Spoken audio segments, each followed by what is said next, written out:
Hi folks, welcome back to the Horde. It's about 20 to 4, November 23rd, Saturday, 44.6 degrees. That says 41 degrees. This is probably a little closer. It feels cooler than 45 or so. Anyway, just a quick look at the sky. You can see the sun is already setting. Well, 1983 200X joins the Horde. See that little bit of smoke?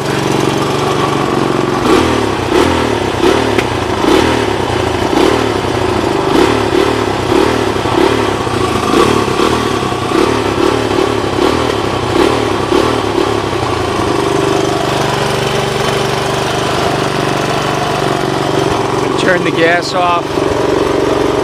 She does smoke a little bit. Unfortunately, all these 200Xs smoke a little bit. Yeah, let me shut it down so you can hear me. Oh, by the way, headlight works. I have the idle turned up a little bit, obviously. When I kicked it over, it has good compression. It seems to start fairly easily. Clutch seems good, though because the tire's flat, I couldn't ride it. You can see the seat does have a little trouble coming out there. Back plastic looks good, except for this this rack he added with the gun on it.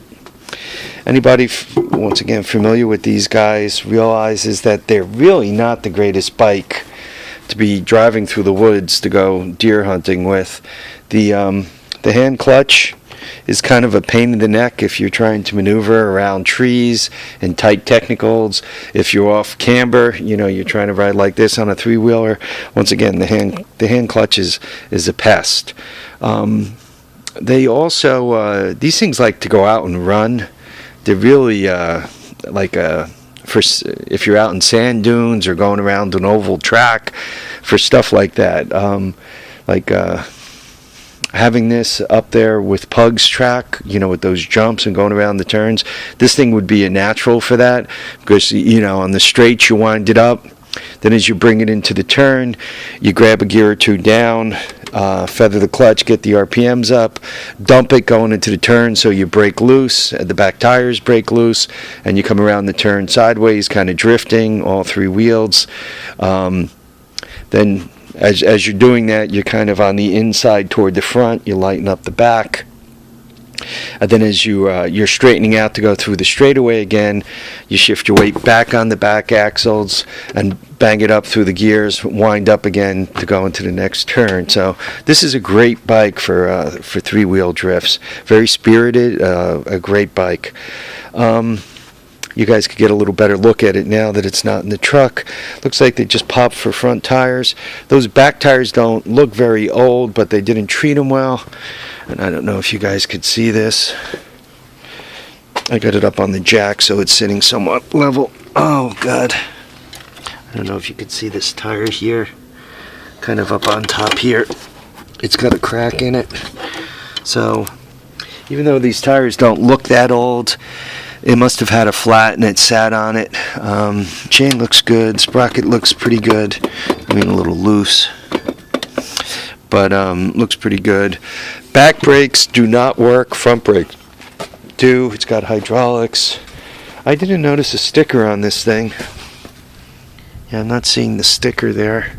I don't know if they didn't put them on. Yeah, I'm not seeing a sticker anywhere here. He gave me a couple of copies of registrations. It says it's a 1983. It used to belong to his uncle. He says his uncle had it since it was new. Just quickly about this character, I showed you the 400 pages that he sent before we finally got this deal closed. I paid $550 for it. I would have been much happier at 400. 400 was really the price I had in mind. 450, 475. I really didn't want to break 500, but I figured, it's a 200X, and these are rare. They're hard to get, and so forth. What is its value?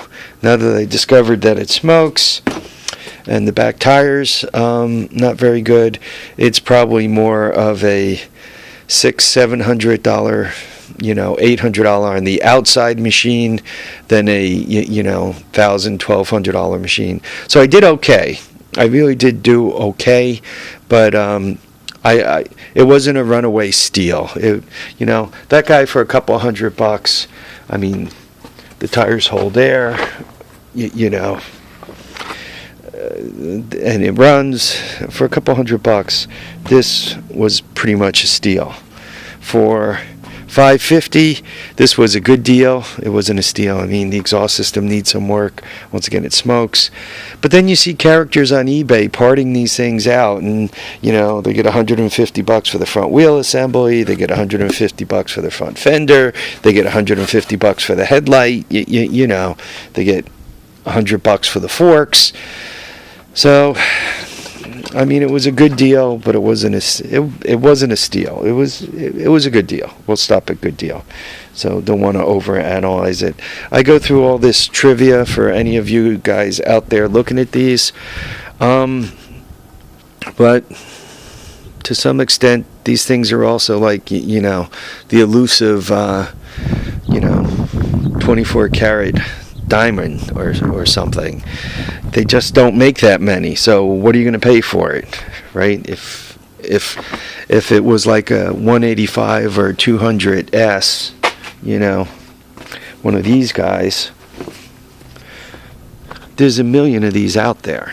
They're not that hard to find. If they're up front, if it was the 110s. We're taking a long way to get there. Sorry about this, guys. Giving you a tour of the horde. If it was like the 110s, there appears to be a million of these 110s out there. Though the 110s are really hard to find in nice shape. It appears as if kids were given them for Christmas, and they spent, the next 10 years of their life just beating the hell out of these poor things. They do have, solid motors and all that kind of stuff. But, yeah, these guys in red, these 110s in red are pretty common here at the horde and outside. These guys are common. And the 125cc version of these things are common also. I had to get these out of the truck. Excuse my ADD video. I had to get these out of the truck because they were in the truck and it rained a bit, and next thing you know, they're frozen to the bed of the truck, and then you can't get them out of the truck until it warms up. And given that I'm on a 2 or 3 week countdown for surgery, depending on when that schedule's up, I really can't let that happen in this area. If they freeze to the bottom of the truck, depending on how warm, if it doesn't warm up into the 40s, they might be stuck there for a longer period of time than I wish, right? I don't want them stuck there for the 6 weeks that I'm tied up after surgery, and then and then even after that, I'm really supposed to behave for a while longer. So I basically don't want to buy a new toy and leave it frozen to the back of the truck until spring. Spring is a long way off. For this area of the Hudson Valley, typically January is pretty much a loser. Normally you get the first couple of weeks of December, the end of November, December, you get some good days, first couple of weeks. But typically from Christmas through Valentine's Day, you're lucky to just get a couple of days where you could go out and play with your stuff. I mean, that's kind of why I need this place set up more as a workshop and less as a storage depot.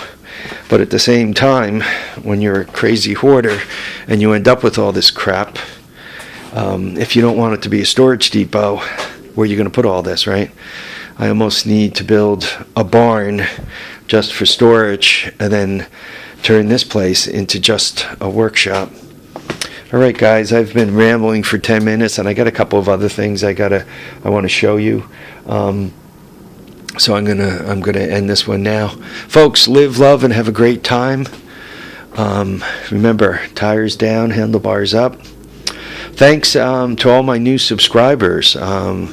Boy, since I sent that motor to 200 cigarettes, my number of subscribers have doubled. So thanks for that.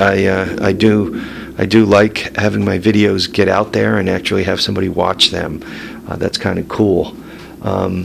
You do all this crazy hoarding, and sometimes I think I'm half crazy doing it. But then the encouragement from you guys, it helps me keep it up, so to speak. All right. We'll catch you on the next episode, which is in just a few minutes. Until then, tires down, handlebars up, and be happy.